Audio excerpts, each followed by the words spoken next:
77مین جشنواره سالانه فیلم کن فرانسه 25 اردیبهشت افتتاح شد و تا 5 خرداد ادامه خواهد داشت. سهم سینمای ایران در جشنواره کن با حضور محمد رسولوف با فیلم دانه انجیر مقدس و علی عباسی فیلمساز ایرانی مقیم دانمارک با فیلم کارآموز در بخش مسابقه جشنواره کن رقابت می‌کنند.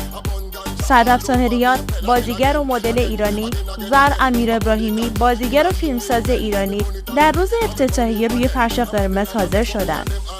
دو اینفلوئنسر ایرانی در سومین روز فستیوال با استایل سنتی حاضر شدند.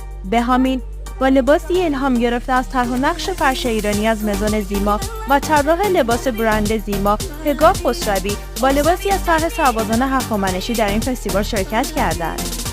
به نظر شما جای کدامی که از بازیگران ایرانی روی فرش قرمز جشنواره کن 2024 خالیه؟